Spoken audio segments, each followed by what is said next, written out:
karo kahananmu. Ora sak penakmu dhewe dilangap-dilangap tapuk mati.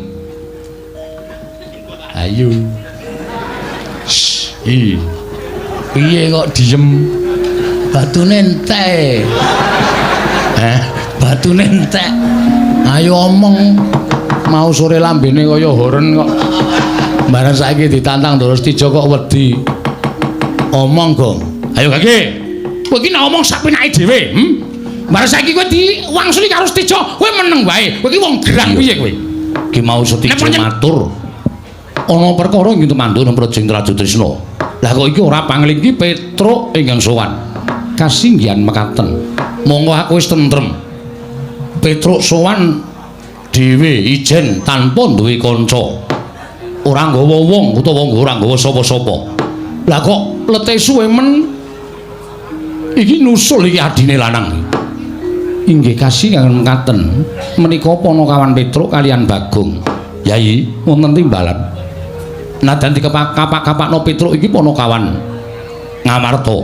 Mula uga Panakawan Ndrawati. Dimbalana apa wigatine?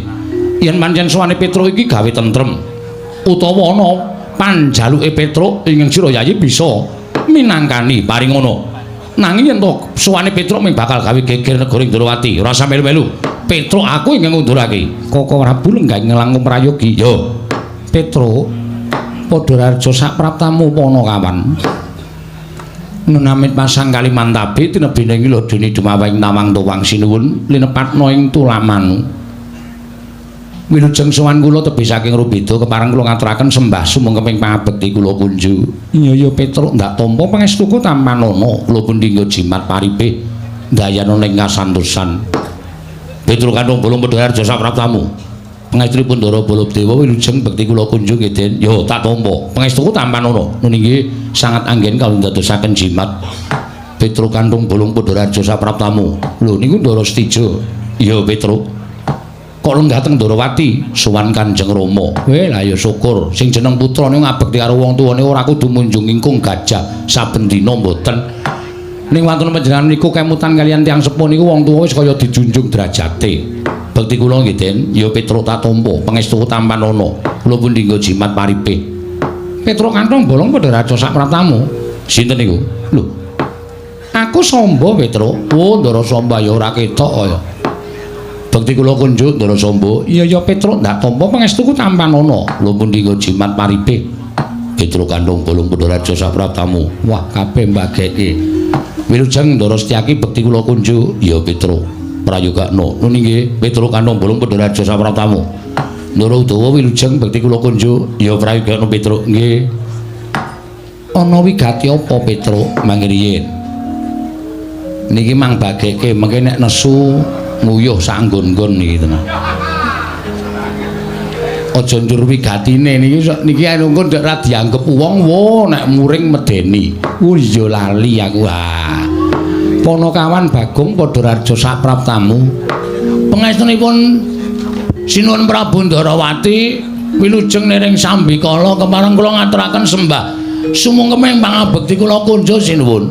Iya Bagong pangestuku tampanana. Nun inggih kula pun dinggo jimat paripe dayana ning kasantosan. Bagong padha raja sak praptamu. Pangestunipun Ndara Baladewa wilujeng bekti kula nggih Den. Ya tak tampa. Pangestuku tampanana. Nun inggih kowe iki sowan ratu kok nganggo training tok. Ora nganggo klambi, anu kentekan seragam. Lho, kentekan seragam nggih. Nggih nyuwun pangapunten, wontene mung kaya ngenten iki arah wong sekeng, wong ora duwe. Sanane lah, sing penting slamet, sing penting sehat. Lah iya, lah nggih. Dipun sekecakaken. Yo. Gadah lungsuran kaos. Ana ning Mandura. Ukuranmu apa? XL. Sampeyan M.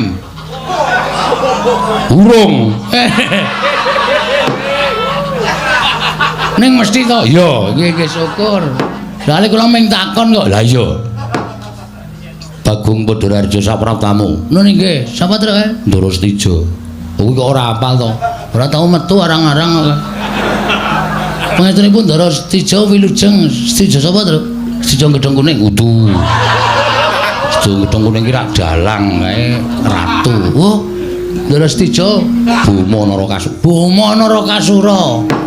Nggih, suwi mboten kepanggih nggih, Ndara. Iya, Bagong. Ya kula mangsa dolan ing Traju Tresna. Oh, siap. Siap. Wonten apa rika? Akeh werna-werna, apa-apa ana. Wah, kaya mbira luka. Iya. Omongane serapat ya. Mbira luka iki apa-apa ana pengen praon. Wis. Wanggri aku wis mbadhekake tekan Petruk tekan Bagong ki negara sing maune kebak tata krama, kebak tatanan dadi ting glece ora karo-karuan. Nggih. Ndara Stija wilujeng bekti kula kanca nggih, Den. Ya Bagong, pangestuku Tampanana. Nun nggih, kula pundi nggo jimat paripe ndayan ing kasantosan. Bagong padha raja sak praptamu. Sinuwun Ndarawati wilujeng. Lho. Sapa kae mau? Sinuwun Ndarawati to? Ndara Samba. Asale suarane padha. Akarang putrane kaya. Putrane iki padha suarane karo bapakne. Oh, Ndara Samba to? Heeh. Mangestunipun Ndara Samba Wisnu Brata wilujeng bekti kula kunjung nggih, Den. Iya, Bagong, pangestuku Tampanana. Nggih, sangat anggen kawin dadosaken jimat. Bagong, Padha Raja sapraptamu. Ngaturipun Ndara Werkudara Rana. Ndara Sentyaki. Suarane padha e. Sakene gawe swara ya ora padha. Aku Setyaki, Bagong. Ayo, kaya nek negara Ngamarta swara gedhe dhewe iki Ndara Werkudara. Wilujeng Ndara Setyaki. Ya, Bagong. Nggih, tak kira nek Ndara Werkudara. Bekti kula kunjuk. Ya, Bagong. Pangestuku Tampanana. Nun nggih sangat anggen kandhadhasan. Bagong Padha Raja sapraptamu. Pati Udawa. Iya, dasar Puranyata. Metu Jawa. Ngawur temen ora. Kowe kok karo Pati Udawa kok biasa to, Kang? Ha kanca dolan. Dhek nek dong panen iki mesti ngundang aku atur. Oh, ayo. Wilujeng Ndara Pati bekti kula kunjuk. Iya. Pangestuku Tampanana. Kula pundi nggo jimat paripe. Iya. Pun panen wis. Kok ora ngabari. Panen apa nggih sampean? Ora udan-udan aku nandur telo, Bang. Wah, sip. Nek cara iki budin. Iya. Nek cara ngene kula telo. Iya, Bang. Tese mingkari gagange doyan. Kene ora patih tak ajak gelut lho. Lah piye? Lah wong kok mangan gagang telo iki lho. Maksude pikirane piye lho? Ayo wis ben. Bagong, wonten dawuh prayogakna ya, Bagong. Nun nggih. Sampun mboten kirang prayogi. Petro dalem eneng apa Petro? Sowan tanpa tinimbalan mboten saking pikajengan kula piyambak kok sinuwun. Namung kula menika dapur dipun utus Ndara Werkudara. Lho. Ndaramu Njodipati utusan kelawan Petro. Nggih. Lah eneng apa? Werkudara ya gene Petro. Nek Ndara Werkudara mboten napa-napa. Ning Ndara Werkudara niku sedih. Sedihe perkara apa? Pun wonten 3 sasi niki 3 candra niki Ndara Garukaca niku sakit. Ndara Garukaca niku gerah. Monggo ora tau gelem didokok enten nuwun sewu tempat tidur niku mboten tau pulun. Nek didokok ten tempat tidur niku muntah-muntah. Wah metu kabeh. Dipangan iki. Apa, Tru? Apik kowe aku nek nuding kowe mesti apik kok. Oh ya, syukur alhamdulillah. Iku. Ning nek dipangku Ndara Werkudara dipangku bapakne niku anteng, awake panas. Ha. Monggo Ndara Werkudara wis ngrawuhake para Brahmana Sewa Sugata miyang para nipuna supaya nambak gerahe Ndara Garukaca.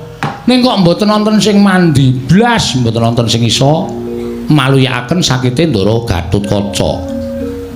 Tumuli kula dipun timbali Ndara Garukaca kalih bapak kalih Gareng kalih Bagong. Ana kawan sowan terus Ndara Werkudara paring dawuh. Wah, ngeten niku iki. Ora usah ditirokke. Sak jaman sakniki niku nek ora nirokke karo sing kongkon, mengko ndak ana tetembungan undhaking pawarta sudaning titipan. Tegese apa?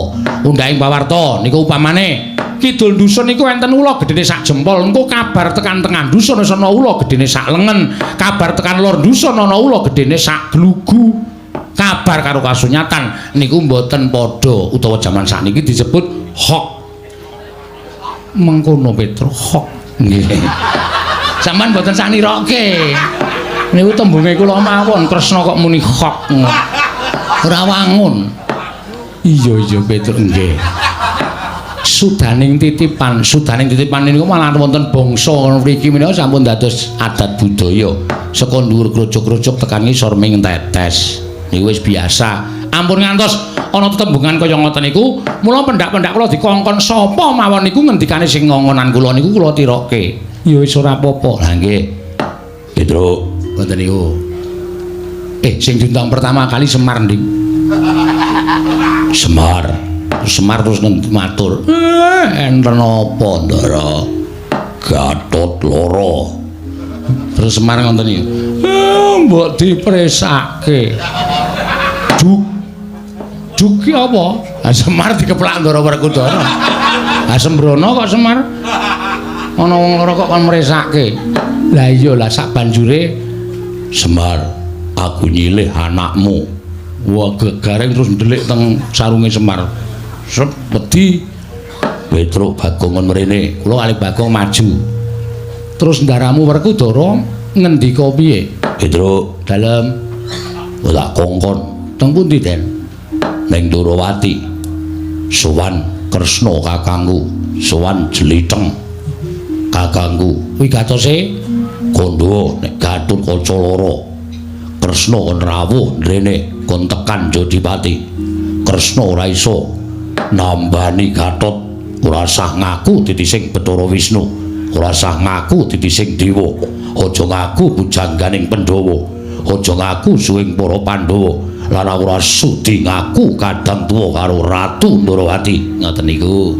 seksine kowe ya Kang ha ta Kang ketoke ora ngono ya Mas kuwi senengane ora kompak kok kowe mboyo kompak wong ki jujur mboten ngonten niku Ndring coba saiki Bagong matura ketoke aku kok percaya Bagong karo Petro ya minggat ayo ke belakang tangane iki lho ke belakang iya ngaten iki nun ngapunten nggih sinuwun iya ora dadi ngopo Bagong iki ming nganggo training tenan to nggih karang sing garing ming niki Ndara Werkudara dawuh ngenten iki Petro nun kurang gede Petro nah meniroke kok ya dicacat lho Petro wonten dawuh wis suwana Jeliteng kakangku nggih kondo nek Gatut Kaca loro Gatut Kaca ora madal sariring usada Kresna kakangku tekan Jodipati kok nambani Gatot yen ora iso nambani aja ngaku titising Bathara Wisnu aja ngaku yen to Kresna iku jangganing Pandhawa aja ngaku suwing para kadang Pandhawa aku ora sudi ngaku Kresna kakangku kuwi kadang tuwa padha wae ya Wer padha asem iki nek ana kata-kata sing beda ora ana wis ngono kuwi aku mau ngono kuwi gosek iki aku nek suwe-suwe mangkel ajar kabeh sing apik sing bener piye saiki sing bener piye kok nggih ngoten niku lha tegese padha wae karo Petro padha cengelmu kuwi ora nggih ampun nesu wong ora sok nesu wong nek umure dawa aja sok kokean nesu ngoten dados niki kula kalih Petro sowan teng negara Ndrawati ingkang wigatos mboyong lan sinuwun Prabu Ndrawati rawuh wonten ing Jodipati nggih kasatriyanipun Ndara Werkudara sakniki ugi lho iki aku lagi nganakake Pasewakan Agung Bagong bubarke dirampungi dina iki uga dilereni sinuwun Ndrawati kula boyong wonten kasatriyan Jodipati amargi Ndara Werkudara wanti-wanti ngenten iki Petro karo kowe Bagong nek kanthi kowe tekan kene ora gawa Kresna tugel gulumu lho piye apa ora medeni omong dikongkone kok tugel ndase wis nek kula ora anu sowan teng kasatriyan Jodipati mboten sareng karo panjenengan kula ngerti tugel gulune kusik aku tak takon karo kowe nggih Gatut Kaca iki lara tenan saestu diinfus kok lho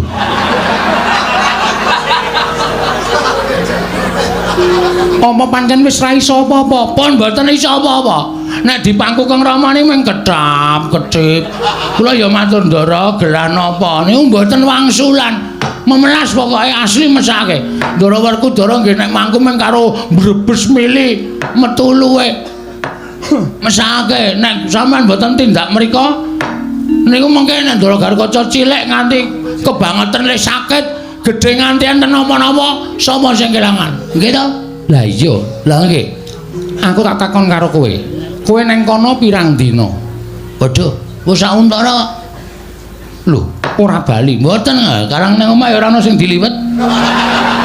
Tulung teng mriku mau nak mangan barang nunut. Lah iya, lah kok sik apa Gatotkaca tau tate lunga saka pringgondane? Wong lara lunga. Alon wae. Ha iki ra mutu suwe-suwe. Wong lara kok lunga iki piye maksude lho? Nuwun sewu lho, panjenengan ya panjenengan ya ratu. Panjenengan ya Nalendra. Panjenengan ya ngendika sapenae dhewe ana wong lara kok lunga niku. Akal-akale wong jenggo mlaku sirahe buyer kok. Kon lunga. Merga iki eneng perkara Bagong. Napa? Setija sowan. Ha nggih. Terus Setija matur karo aku. Matur napa? Yen bojone Setija ilang. Lho. Bojo kok ilang lho. Piye ta iki? Monggo Setija matur karo aku, ilange ana sing ngerti dicolong. Dicolong napa? Dicolong wujude Gatotkaca. Wah, lah iki gawe masalah iki. Tur.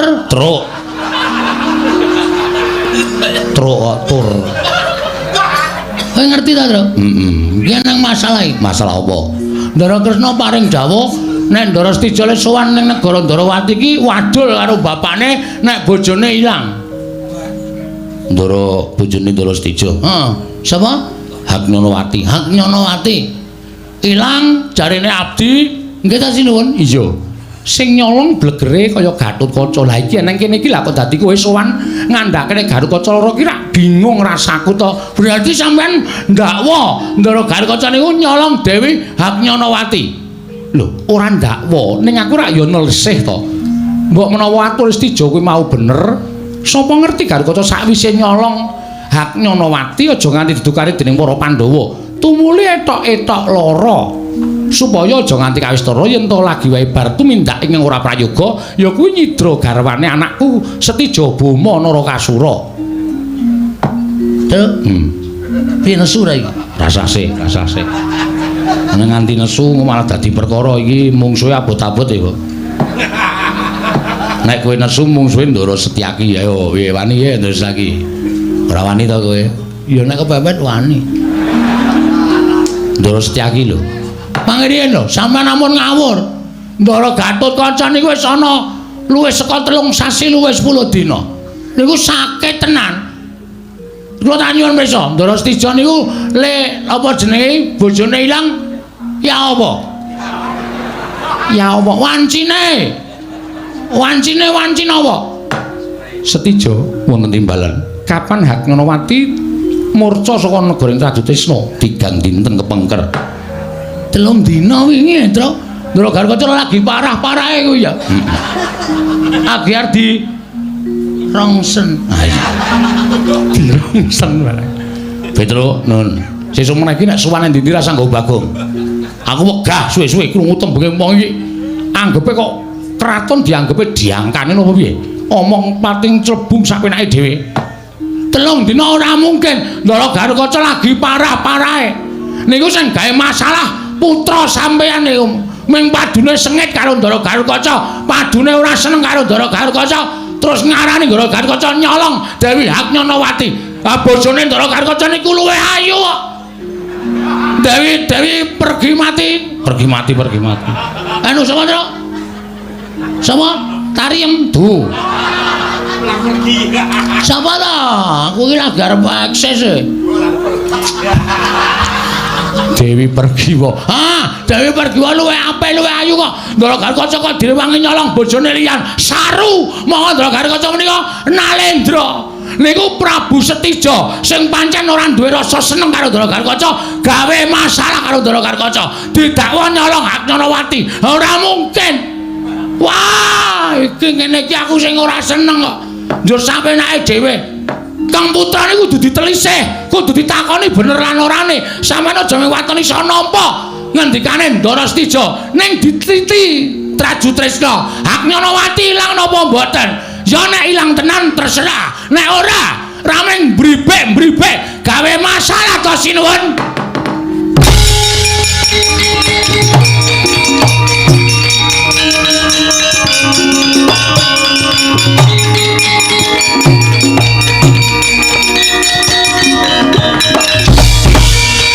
Manus maning jajalanan sepertaning bawana iblis lan Bagong. Waduh.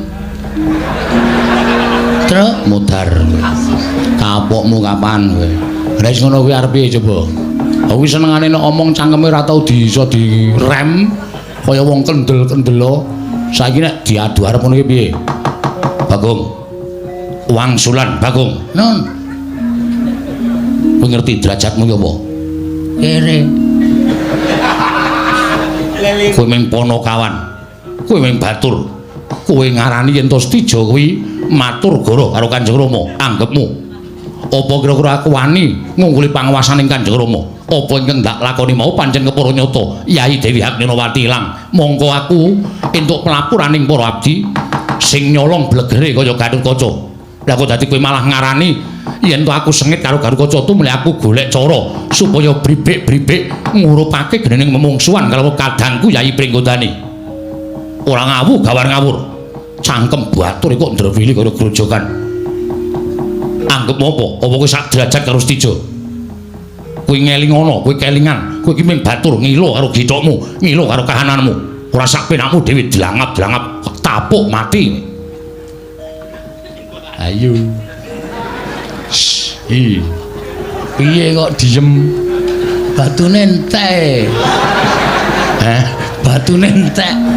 Ayo omong. Mau sore lambene kaya horen kok. Bareng saiki ditantang Ndara Setija kok wedi. Omong, Gong. Ayo Gage. Kowe iki nek omong sak penake dhewe, Bareng saiki kowe diwangsuli karo Setija, kowe meneng wae. Kowe iki wong gerang piye kowe?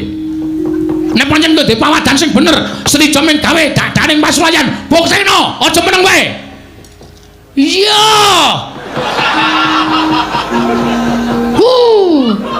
Kene iki deg-degane malah dikeplaki. Marai sikile gringgingen nek. Ter ngono. Sing ter nggon apa le? Ah ora ngomonge. Aku iki mancing Petruk senengane ora. Nuwun sewu kula mboten ngarani. Apa dianggep aku wis budheg iya? Apa dianggep aku wis utuh? Apa aku ora krungu? Tembungmu mau kuwi ngarani karo Setija. Saiki wis sing ngene. Gatotkaca ora usah etok-etok lara. Kanjeng Rama ora bakal tekan negara ing Ngamarta utamane ning Kasatyan Jodipati. Aku ing nggondheli Kanjeng Rama tak pun lesih perkara iki. Lho, lha piye ta iki malah dadi masalah iki? Nuwun sewu, Ndara Gatotkaca niku sakit. Ndara Gatotkaca niku gerah. Lara sinuwun Setija, kula mboten goro. Apa dianggep Kanjeng Rama percaya karo ucape abdi batur kaya dapurmu? Yen pancen Gatotkaca kuwi lara tenan, yen pancen Gatotkaca kuwi lara tenan, mestine ora utusan karo wong-wong kaya kowe. Kanjeng Paman Jodipati mesti rawuh dhewe ning negara Ndrawati matur kelawan Kanjeng Rama. Kuwi apike kaya ngono. Kanjeng Paman Jodipati ora iso ngluhurake derajate wong Ndrawati. Malah semune ngidak-idak marang derajating Ratu Ndrawati Kanjeng Rama Prabu Sri Bathara Kresna. Utusan kok gedibal kaya dapurmu kuwi. Ayo saiki ngene. Kowe bali ora? Weh, wangsul ning sareng kalih sinuwun Prabu Ndarawati. Ora bakal tekan kono. Ora bakal rawuh ning Jodipati. Oh, lha pripun sinuwun Kresna pripun? Niki pripun kok putrane kok muring-muring? Niki pripun sinuwun Kresna ampun kendel mawon. Kanjeng Rama aku sing dadi wakil. Kowe bali. Piye, Tru? Ya iya mulih. Lah arep ngopo wong awake dhewe? Nyatane awake dhewe wis dikon bali tur ya ming batur kok. Kowe arep mulih-mulih, Tru? Lho. Kowe arep ngopo? Arep gelut to? Lho. Karo sapa? Karo kowe. Nggo sik to. Kowe iki ora ngawur. Arep gelut kok karo aku iki masalahe apa? Kowe arep mulih-mulih ya? Wase kula wangsul ning kudu mboyong Sinuwun Darawati. Kena kowe mboyong Kanjeng Rama. Nglangkauna Bathang Istijo. Babu, gong. Sadar ora kowe iki? Kowe rasa cerewet kowe nek wedi minggat to. Wis tak tandangane dhewe. Apa rumasane padake Bagong ki wong cilik, wong loro saudon telu saurupan. Urung tau ngerti lakon Bagong Gugat to. Kayangane tak telukke jo. Lho. Aku dadi kowe nantang karo Bagong. Nek aku ora iso nggawa Ndara Sinuwun Darawati mboyong Sinuwun Kresna tekan Jodipati aku ditugel glone mbangane mati kodhok ning kasatriyan Jodipati mati ning kene tak wujuti. Yen ngono kowe wani karo aku sing tak wedeni apamu. Boyongan Kanjeng Rama sing iso bedah dadane Istijo. Oke, nek panjenengan kowe nganake sayembara, aku ya iso nganake sayembara. Aku gelem bali. Waton kowe iso nglangkai kuwandane Petro Kantong Bolonggong. Ajar lho ya ora melu-melu kok kon dilangkai kuwandane piye sip to sip dengkulmu mlocot ora wani ora nglangkai kuwandane Baladewa jenggele sapa-sapa ditotohke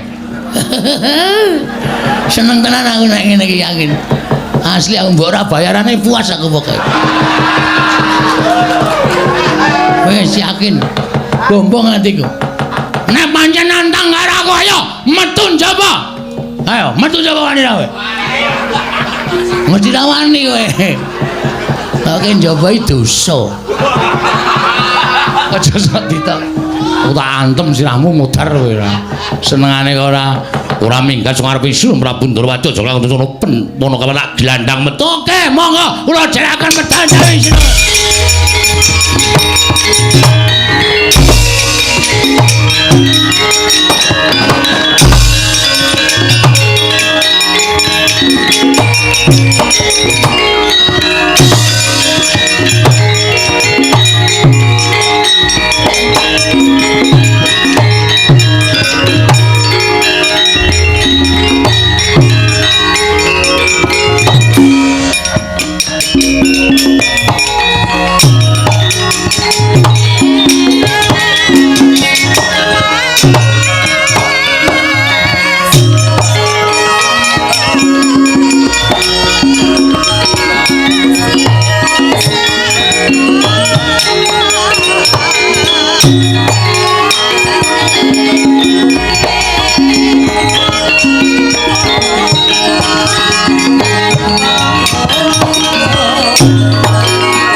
Prabu ngantos kedadosan kados mekaten lampanipun kula sampun batin Petro kaliyan Bagong sowan menika estu-estu dipun utus dening pun Werkudara lha iya nanging puguh Stijo ndakwa yen to Gatotkaca ing ngidra kelawan Hagnyawati Yayi perkara iki aja nganti gawe geger wirang bebarang saru dilulu ing atase Wadyabala Trajutresna mengko nganti peperangan kelawan Petro apa dene Bagong yen to nganti Stijo kalah si Adi uga bakal kelangan mergo kuwi atmajamu nanging semono uga yen nganti Petro kelawan Bagong iki mengko keseser ing ayuda tegese cilik loro gedene tatu inggih si Adi uga bakal nampa pitakonaning kadang-kadang para Pandhawa kasinggihan mekaten Setyaki wonten timbalan mara ndak utus aja nganti dadi daretah ingkang gedhe atmajamu Stijo Bama Narakasura pringgakno ingkang luwih becik ya Dimas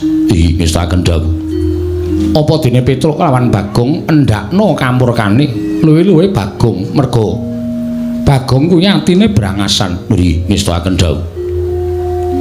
Kakang Pati Udawa. Kakang Pati Udawa. Kakang Pati Udawa.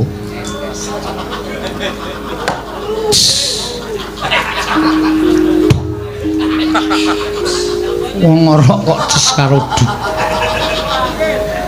Kok ora Bu? Nggih. Nuwun sewu dipun jamilaken Kakang Udawa menika. Wah, iku rumah saku patih kok rumah saya. Nggih, wonten dawuh iki. Monggo sinuwun. Jeluk saking dampar Jeluk-jeluk. Aja ngawu gawar ngawur budana kang padha sebo. Ingsun kondur ngedatun kawula nun ngestaken dawuh.